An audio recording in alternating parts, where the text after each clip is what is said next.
이제 우리는 살아계신 하나님 앞에 예배를 드리려고 합니다. 사랑하는 성도 여러분, 한 주간의 삶을 돌이켜보겠습니다. 저희들이 주님 뜻대로 살지 못했던 거 먼저 회개하고 용서함을 받은 후에 하나님 앞에 예배를 드리도록 하겠습니다. 우리 다 같이 회개하겠습니다. 하나님, 내 죄를 용서하소서. 용서하소서. 정한 마음 정결한 영으로 가시고 십자가의 보혈로 내 죄를 사하소서. 아멘, 아멘, 아멘. 우리가 죄인 되었을 때에 예수님께서 나를 위하여 십자가에 달려 돌아가셨습니다. 십자가의 보혈로 우리의 모든 죄는 용서함을 받았습니다. 이제 우리 다 같이 경건되게 묵도하면서 하나님 앞에 예배를 드리겠습니다.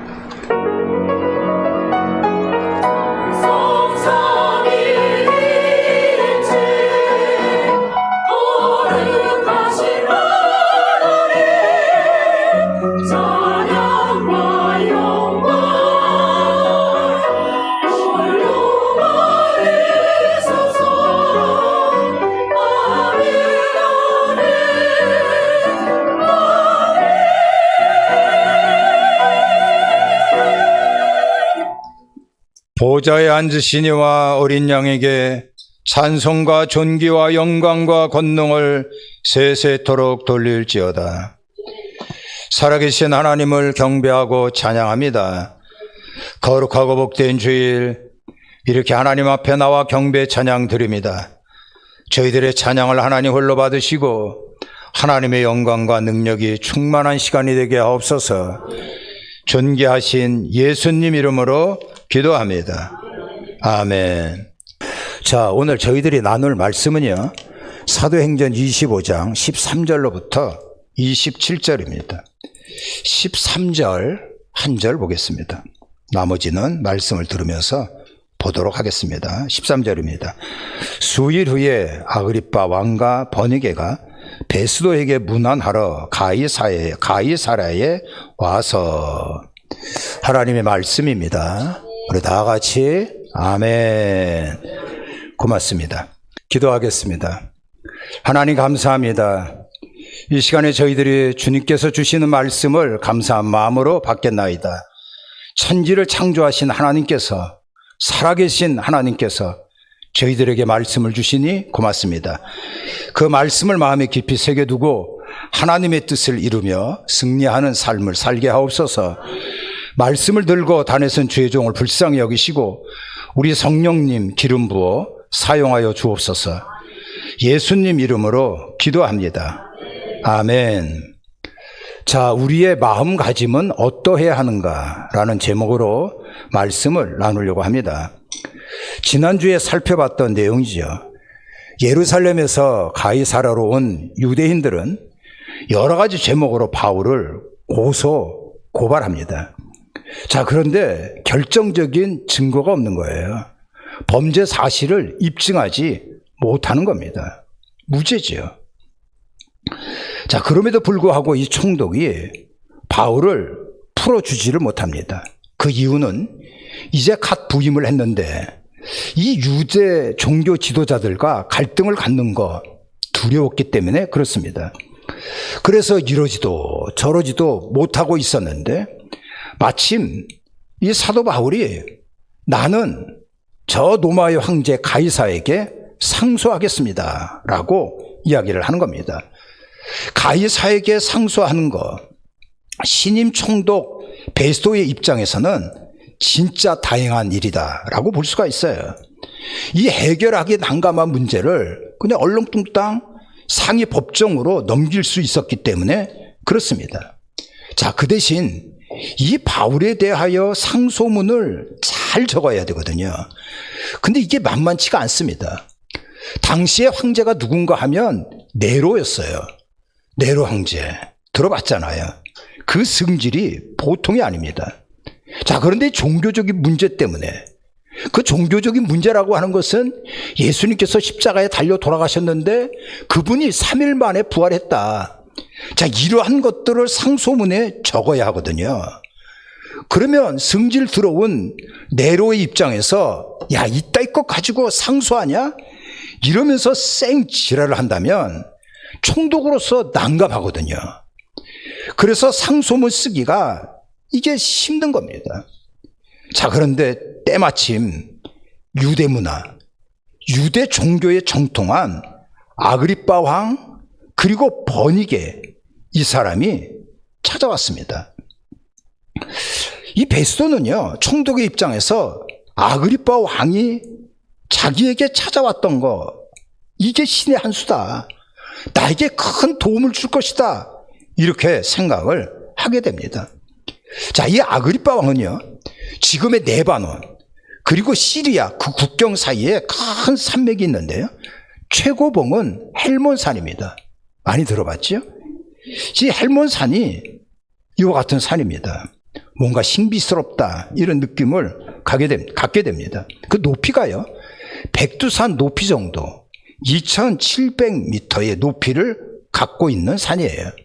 이스라엘이 1967년에 아랍과 전쟁을 하면서 골란 고원을 점령하잖아요. 그러니까 골란 고원을 점령했던 그 지역이 바로 여기를 의미하는 겁니다. 그러니까 거기를 다스렸던 그 사람이 아그리빠 왕이었어요. 자, 근데 이 아그리빠 왕은요, 그렇게 총독이 새로 부임할 적마다 방문을 하고 그리고 격려하고 경의를 표했다고 합니다. 근데 이 아그리빠 왕이 누구냐 하면은요, 예수님께서 태어나실 때 2살 그 밑에 남자아이들을 다 죽인 왕이 있었죠. 헤롯 대왕이잖아요. 그 헤롯 대왕의 증손자가 아그리빠 왕입니다. 우리가 사도행전 12장에 보면 사도 야고보를 죽이잖아요. 그리고 베드로도 잡아가지고 죽이려고 할 때 그 벌레에 먹혀서 죽은 헤롯이라고 하는 왕이 있거든요. 이 사람의 아들이 바로 아그리빠 왕입니다. 근데 이 아그리빠 그리고 그의 여동생 버니게가 지금 가이사라에 방문을 한 거예요.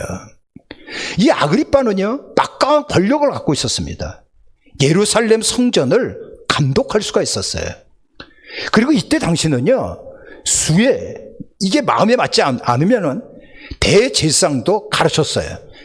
그러니까 대제사장의 임명권을 갖고 있었던 그 막강한 권력자가 아그리빠입니다. 그런 아그리빠와 족보상으로 여동생인 버니게가 온 거예요. 근데 이 버니게의 막내 동생이 누구냐 하면 여러분들도 귀에 익숙한 사람입니다. 이전에 유대 총독이었던 벨릭스의 아내. 이 사람들이 뽐페이로 가잖아요. 그러니까 뽐페이 화산이 터졌을 때 죽었던 드르실라라고 하는 여인. 이 드르실라가 이들의 막내 여동생이었어요. 드르실라도 그랬습니다만 자매인이 버니가 아주 복잡한 사생활을 갖고 있었던 여자였습니다. 이미 결혼했습니다만 남편을 걷어차죠. 그러면서 지금의 족보상의 오빠인 아그리빠와 살림을 차린 그런 여인이 버니게였어요. 나중에 이 아그리빠도 걷어찹니다. 그리고 예루살렘을 함락시키고 로마 황제가 된 티스토스, 이 장군과 결혼한 아주 복잡한 여인입니다. 아, 이 여인이 대단한가? 아주 뛰어난 미모를 가졌는가 하고 자료를 찾아봤어요. 그랬더니 이런 그림 하나를 발견했습니다. 저 사람이 바로 아그리빠 왕이고요. 그 옆에 있는 여인이 버니게라고 하는 여인인데요. 여러분들 잘 흐릿하게 보이죠? 그래서 이 버니게의 여인을 크로즈업 시켜보았더니 이렇게 생겼더라고요. 어떻습니까? 미인인가요? 총독은요, 이 아그리빠 왕에게 바울에 대하여 어떻게 상소문을 쓰는지 한 수 좀 배우고자 했습니다. 근데 그런 마음도 있었습니다만 이러한 왕에게 자기가 유능하고 내가 얼마나 예의 바른 사람인가라는 것을 알려주고 싶었던 겁니다. 그래서 아그리빠 왕에게 이 총독은 이러한 이야기를 하는 겁니다. 총독님, 아그리빠 왕이에요. 내가 총독으로 이 지역에 부임하자마자 딱 하루만 쉬고 예루살렘을 방문했습니다. 근데 대제사장과 여러 사람들이 나에게 한 가지를 요구를 했는데, 그게 뭐냐 하면 사도 바울을 정죄하여 달라라고 요청을 했다는 거예요. 여러분들, 여기에 나오는 이 정죄라고 하는 것은 이미 사도 바울의 죄를 쭉 나열했다는 거예요. 그리고 그 쪽지를 이 총독에게 주면서 요대로 판결해 주십시오라고 요청을 했다는 겁니다. 맹랑한 일이지요. 그래서 나는 총독으로서 저희들에게 이야기를 하기를, 아무리 흉악범이라고 하더라도 변호할 기회를 주지 않는 것은 노마법이 아니다, 이렇게 말했고, 나는 지체하지 않고 그 이튿날 재판 자리를 명하였다라고 아그리빠에게 보고를 하는 겁니다. 그러니까 이 얘기는 나는 얼마나 열심히 일하고 있는 것을 당신이 좀 알아주십시오 라고 하는 말입니다. 자, 이야기하는 가운데 총독은 뭐라 그러냐 하면 내가 짐작했던 것 같은 이라고 하는 표현을 쓰고 있어요. 이것은 자신은 통찰력이 있는 사람이다라는 것을 은근히 드러내고 있는 내용입니다. 이처럼 나는 법적으로도 완벽하고 정의롭고 그리고 열심히 일을 하고 있고 통찰력까지 갖춘 사람이라는 것을 말하고 있는 겁니다. 사실은요, 이러한 뻥은 누구에도 있습니다. 슬쩍 속이고 슬쩍 덮고 포장하고 이러는 거죠. 크게 포장을 했는데 다른 사람이 눈치를 채지 못하고 넘어갔다. 그러면 어떤 사람은 할렐루야, 하나님께서 저 사람들의 눈을 가리셨군요, 감사합니다, 하나님 축복입니다, 이렇게 하는 사람도 없잖아 있는 것 같습니다. 근데 그렇지가 않습니다. 만약에 그러한 뻥이 계속 이어진다면 그것이 인격이 되고요, 그러한 삶으로 살 수밖에 없는 겁니다. 하나님께서 그러한 삶을 보실 때 얼마나 안타까운 모습을 갖겠냐라는 거예요. 믿는 사람은요, 예수님께서 그러하셨듯이 항상 정직해야 한다는 것입니다. 자, 아그리빠가 총독의 보고를 받죠. 그러면서 총독이 그러한 얘기를 합니다. 총독님, 나도 그 바울이라고 하는 사람을 한번 만나보고 싶습니다 라고 얘기를 하거든요. 자, 이 아그리빠는 이미 나사렛 예수에 대한 소문을 다 듣고 있었어요. 그런데 예수가 죽었다가 다시 살아나셨고 메시아하고 그리스도다, 이렇게 이야기를 하면서 기존의 종교 지도자들과 끊임없이 충돌을 하거든요. 그러니까 빅뉴스의 장본인 그 바울을 만나보고 싶었던 거예요.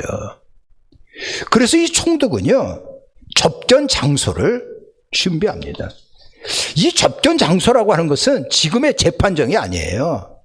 마치 파티가 벌어지는, 그리고 청문회를 하는 큰 강당을 의미하는 겁니다. 이 강당에는요, 바울도 있었고 바울을 고소하는 유대인들도 있었고 총독 베스도, 아그리빠 왕, 버니게, 그리고 가이사라에 있었던 최고의 권력자들도 다 모여들었어요.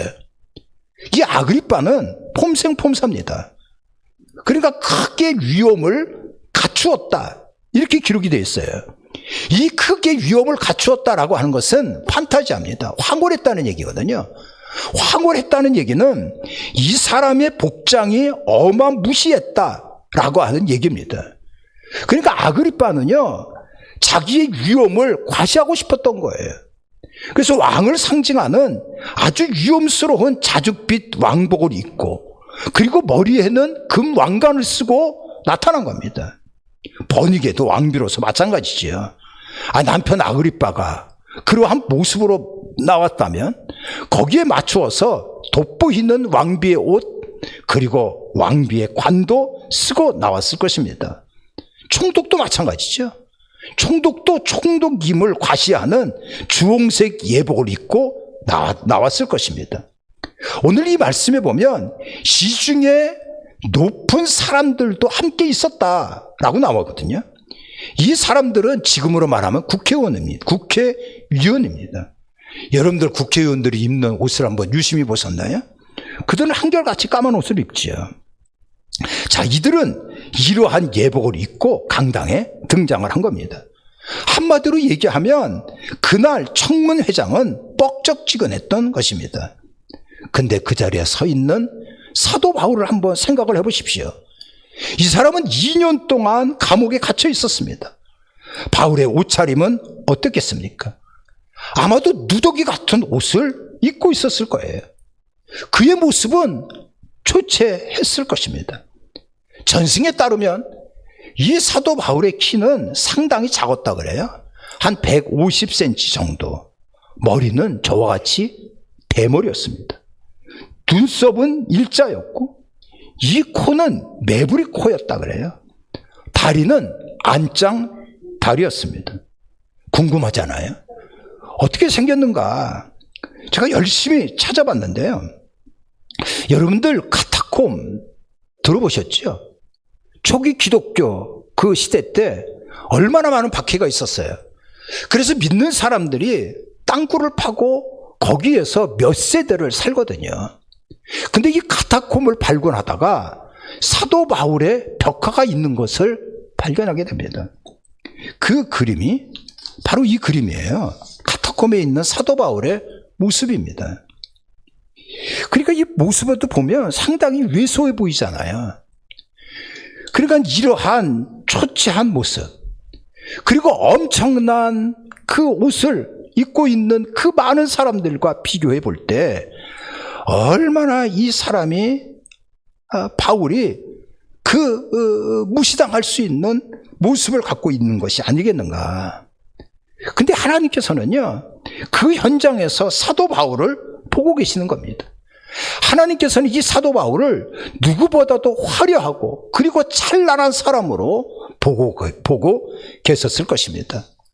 그 많은 사람들이 모였을 때 이제 총독이 등장을 하지요. 그러면서 이야기를 합니다. 아그리빠 왕이요. 그리고 여기에 계신 많은 여러분들이요. 내가 사도 바울을 유심히 살펴봤는데 법적으로 이 사람은 죄가 없도이다 라고 얘기를 합니다. 그 무죄가 확실하다면 바울을 더 이상 감옥에 집어넣으면 안 되잖아요. 근데 이 유대인들이 방골이거든요. 아주 성질이 못됐습니다. 그러니까 이 사람들의 여론이 악화되는 것이 무서워서 석방을 못하고 미그적 되고 있었던 거예요. 이런 상황이 바울에게 있어서는 참으로 억울했을 것입니다. 그 막강한 국가 조직, 그 막강한 권력에 의해서 지금 사도 바울은 철저하게 굴욕을 당하고 있는 거거든요. 근데 바울은 그렇지 않았어요. 하나님의 마음을 가졌고요. 그리고 하나님의 관점으로 지금 일어나는 현실을 봤던 겁니다. 나 바울을 하나님께서 로마로 보내셔서 복음을 전하게 하시는 하나님의 위대한 섭리가 여기에 있다라고 하는 것을 봤던 겁니다. 그렇기 때문에 고령의 나이에도 불구하고 믿음의 쓴잔을 거부하지 않았습니다. 사명의 거친 길도 감당하기를 주저하지 않았다는 거예요. 사도 바울이 이러한 고백을 합니다. 내가 사방으로 우겨쌈을 당하여도 쌓이지 아니하고 답답한 일을 당하여도 낙심하지 아니하고 박해를 받아도 버림받지 아니하고 거꾸로 튀김을 당해도 나는 망하지 않는다. 이게 뭐예요?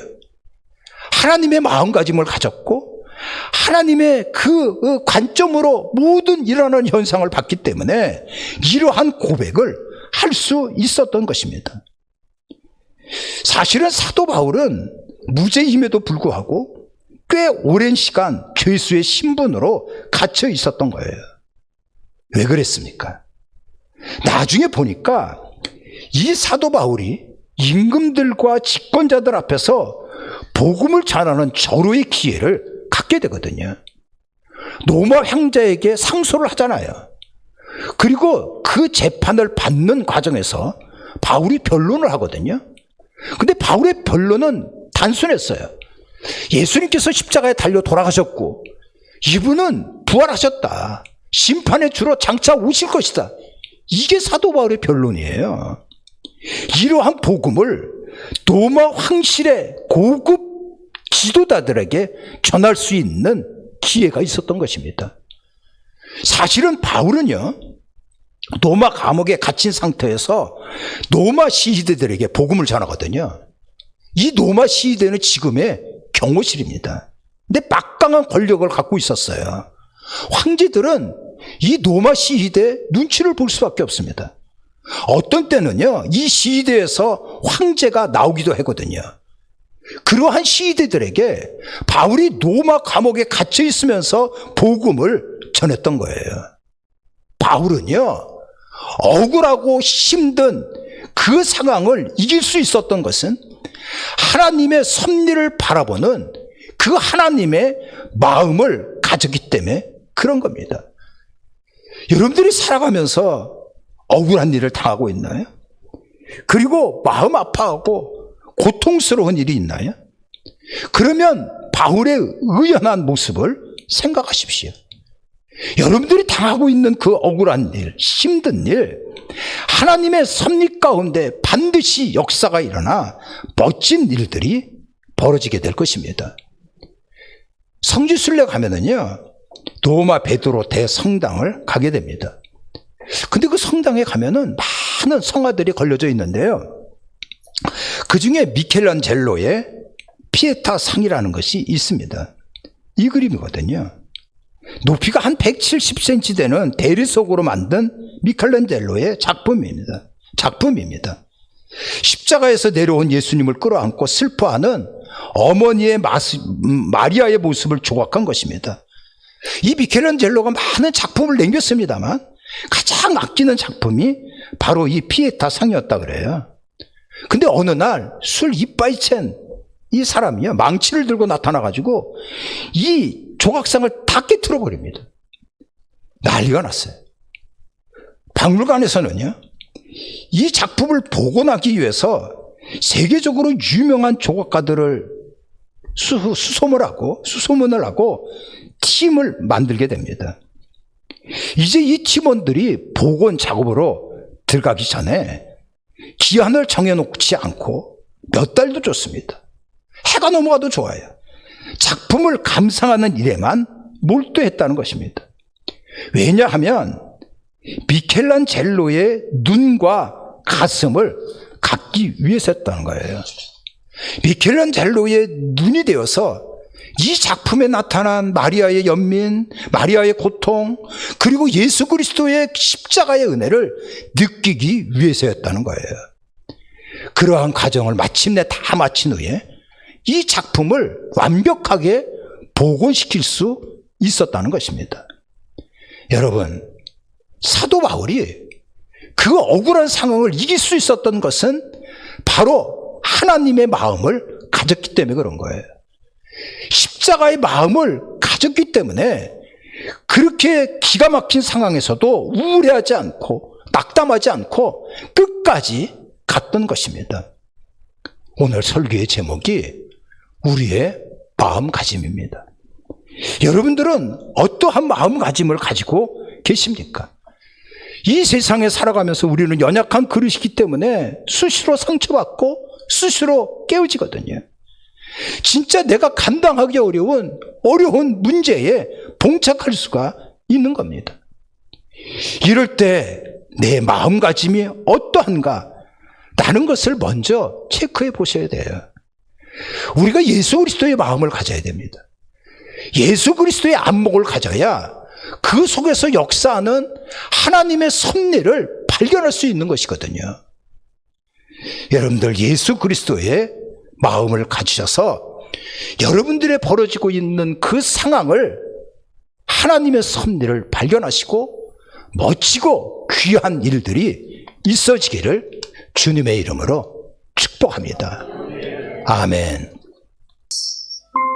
오른손을 가슴에 얹겠습니다. 먼저 우리는 나라와 민족을 위하여 기도합니다. 이 땅 이 강산 하나님의 축복이 임하게 하여 복음으로 통일되어 북녘 땅에 하나님의 무너진 교회가 다시 세워지고 우리의 동포 지하교회에 있는 우리 형제들 자매들 마침내 승리하기 위해서 복음 통일을 위하여 기도합니다. 자, 두 번째로는 오늘 선포된 말씀을 붙잡고 기도합니다. 우리의 마음가짐은 어떻습니까? 시련과 낙심함에 낙심된 일에 넘어지지 마시고 우리가 믿음의 눈으로 예수 그리스도의 안목을 가져 하나님의 섭리가 움직여져 있다는 것을 바라보며 끝까지 승리하며 이기며 나가는 자가 되기 위해서 하나님 앞에 말씀을 붙잡고 기도하도록 하겠습니다. 우리 다 같이 주님을 부르고 기도합니다. 주여, 할렐루야, 하나님 감사합니다. 할렐루야, 하나님 감사합니다. 하나님 아버지 함께 하소서, 도와주시옵소서. 이 땅이 강산 그리스도의 계절이 임하기를 원합니다. 하나님의 역사가 임하기를 원합니다. 북녘 땅에 지하의 교회에 있는 우리 믿음의 형제 자매들 불쌍히 여기시고 하나님, 저희들이 마음껏 하나님을 찬양하고 경배하는 이러한 복음의 승리가 있어지기를 원합니다. 아버지, 십자가로 복음으로 통일되어야 됩니다. 하나님 함께하여 주시옵소서. 또한 존귀하신 주님, 이 땅에 하나님의 말씀이 온전히 세워지기를 원합니다. 이 땅에 그리스도의 진리가 온전히 세워지기를 원합니다. 그렇기 위해서는 민족의 복음화가 이루어지게 하시고 각 지역에 있는 교회의 큰 승리와 영광이 있어질 수 있도록 우리 하나님 허락해 주시기를 간절히 기도합니다. 살아계신 하나님, 오늘 주어진 말씀을 붙잡고 기도합니다. 아버지, 우리 힘들고 어려운 일 앞에서 우리가 사도 바울이 어떻게 이 일을 극복했는지 우리는 안목을 갖게 하시고 하나님의 마음을 갖게 하시고 예수 그리스도의 그 마음을 갖게 하여 주셔서 지금 나를 향하여 하나님의 위대한 그 역사의 수레바퀴가 움직여지고 있다는 하나님의 섭리를 바라보며 나갈 수 있도록 도와주시옵소서. 함께 하소서. 가슴 시내 물을 찾아 헤매이듯이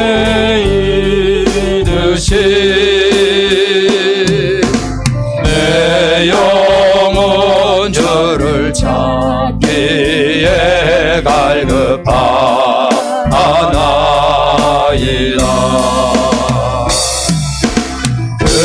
금보다 귀한 나의 주님, 내게 만족 주신 주, 당신만이 나의 기쁨 또한 나의 참보배에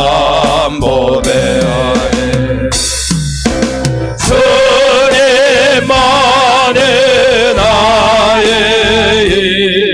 나의 방패, 나의 참소망, 나의 몸 정성 담아 서서 주님 경배합니다.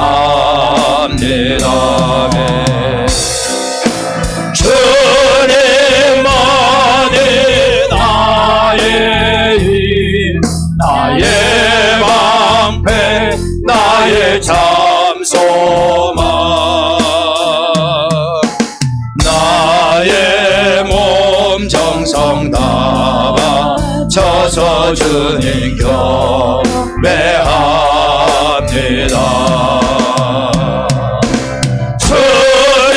주님만이 나의 힘, 나의 방패, 나의 참소망, 나의 몸 정성 담아 서서 주님 경배합니다.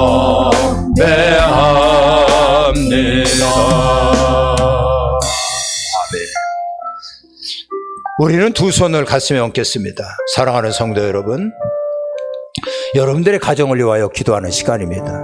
악한 마귀의 장난질이 있나요? 예수님의 능력으로 다 사라지기 위하여 선포하며 기도하십시오. 고질적인 질병, 대물림되어지는 질병 다 사라지기 위하여 기도하십시오. 지금 여러분들에게 기가 막힌 일이 있나요? 해결되기 위하여 기도하십시오. 자녀들을 위하여, 일터와 직장을 위하여 기도하는 시간을 갖습니다. 다 같이 주님을 부르고 기도합니다. 주여, 할렐루야. 하나님 감사합니다. 감사합니다. 감사합니다. 역사하소서, 축복하소서, 이끌어 주옵소서. 하나님, 저희들의 가정 지켜주시고 아버지여, 고질적인 질병과 대물림되는 질병이 다 사라지게 하시고 어둠의 세력들 다 저희들의 집안 구석구석에서 다 쫓아내 주시기를 원합니다. 하나님, 저희들의 간절한 소망이 있고 반드시 응답받아야 될 기도의 제목이 있나이다. 역사하소서, 역사하소서. 자녀들을 축복하시고 함께해 주옵소서. 아멘, 아멘. 살아계신 하나님을 경배하고 찬양합니다. 존귀하신 주님, 이 땅 이강산 우리의 대한민국 보호하시고 지켜주옵소서. 하나님의 능력과 하나님의 역사하심이 저 한라부터 백두까지, 백두에서 한라까지 차고 넘치기를 원합니다. 북녘 땅 지하의 교회, 지하교회에서 진리의 말씀을 목숨 걸고 지켜나가는 우리의 믿음의 형제 자매들, 하나님 이제는 승리하기를 원합니다. 마음껏 하나님을 경배하고 찬양하는 복음의 승리가 있기를 원합니다. 예수 십자가의 복음으로 통일 한국을 이룰 수 있도록 허락하여 주시옵소서. 존귀하신 주님, 오늘 주께서 주신 말씀을 붙잡고 기도합니다. 우리의 마음가짐은 이 안에 예수 그리스도의 십자가의 은혜가 가득 차게 하시고, 이 마음속에는 예수 그리스도의 말씀이 가득 차게 하시고, 나는 예수 그리스도의 안목을 가지고 지금 일어나고 있는 여러 가지의 일들을 바라보게 하시고, 하나님의 그 위대한 역사의 수레바퀴가 나의 그 삶을 움직이고 있다고 하는 사실과 하나님의 그 놀라운 계획 가운데 마침내 우리는 승리할 것이며 하나님의 역사의 멸관을 받을 자라고 하는 이러한 것을 바라볼 수 있기를 원합니다. 머리부터 발끝까지 하나님의 은혜로 채워지게 하시고, 머리부터 발끝까지 하나님의 기름 부음이, 성령님의 기름 부음이 있게 하여 주시옵소서. 하나님, 형마 때문에 고통당하는 자들이 있나이다. 이 시간에 나사렛 예수 그리스도의 이름으로 명하노니 모든 병만은 저희들의 삶에서, 저희들의 가정에서, 저희들의 일터에서 다 떠나가 버릴지어다.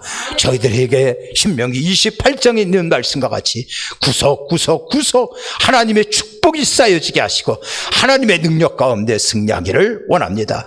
하나님 아버지, 저희들의 죽도록 충성하여 저희들을 통하여 이 땅에 그리스도의 계절이 이루어지게 하시고 복음의 꽃이 활짝 피게 하시고 예수 그리스도의 향기가 저희들의 가정과 주변에 가득가득 채워질 수 있도록 허락하여 주시옵소서. 성령님께서 함께 하심에 어둠의 악한 영들이 다 사라지게 하시고 내 마음속에 있었던 그 상처가 예수 그리스도의 십자가의 보혈로 치유되게 하시고 더러운 질병이 깨끗하게 회복되게 하시고 하나님의 은총으로 승리하게 하여 주시옵소서. 우리 구주 예수 그리스도의 이름으로 기도합니다. 아멘. 여러분들 승리하게 될 것입니다. 기도하겠습니다. 살아계신 하나님, 고맙고 감사합니다. 저희들은 주님 앞에 나와서 이렇게 예배를 드리는 가운데 11조와 또 감사의 1,000번째 건축원금, 선교원금, 주일원금, 목장예물을 아버지 앞에 드립니다. 또 이번에 저희들이 주일원금은 말러이에서 진짜 목숨 걸고 복음을 전하고 있는 우리 강병식 장로님에게 조금이라도 힘을 보태기 위해서 선교비로 전달하게 되었습니다. 이 일에 적극적으로 동참한 또 많은 분들도 계십니다. 하나님 아버지, 온라인으로 예배를 드리는 이러한 자들도 있고, 우리 손홍식 집사님이나 지순애 권사님 갖고 있는 탤런트를 또 재능을 가지고 어떻게 하면 하나님 앞에 영광 돌릴까 늘 고민하면서 이러한 일을 펼치고 또 있습니다. 저희들이 바쳐진 예물, 그 헌신 지어가시고 하나님 저희들을 통하여 또 바친 예물을 통하여 하나님 나라가 멋지게 확장되게 하시고 그 바친 손길, 헌신한 이들의 그 마음 결단 붙잡아 주셔서 이 땅에 살아가면서 하나님이 확실하게 역사하시니 놀라운 승리가 있게 하시고 놀라운 축복이 있게 임하게 하시고 저희들의 꿈과 소원이 이루어지고 하나님께서 함께 해주셔서 마침내 저희들의 가정에 복된 가정, 신앙의 명문가를 이룰 수 있게 하옵소서. 존귀하신 예수님의 이름으로 기도합니다. 아멘. 우리 다 같이 일어나셔서 주기도문 찬양하고 죽도로 예배를 마칩니다.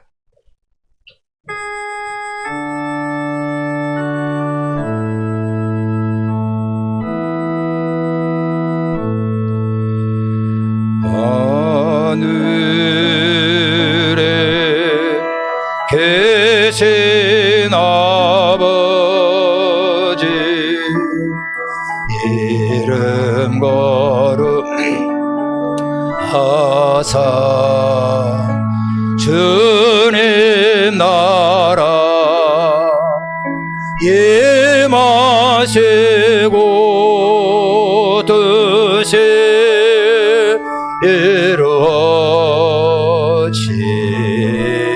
이루어지다. 일용할 양식 주시고 우리들의 큰 죄 다 용서하옵시고 또 시험에 들게 마시고 다만 악에서 구하소서. 대개 주의 나라 주의 권세 주의 영광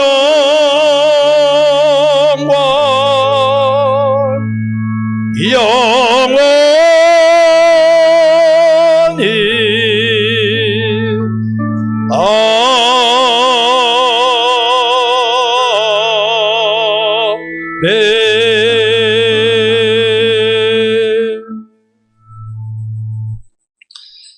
이제는 우리 주 예수 그리스도의 은혜와 하나님 아버지 극진하신 사랑하심과 성령님의 인도와 역사하심이 예배드린 우리 모두에게 영원히 함께하옵기를 간절히 축원하옵나이다.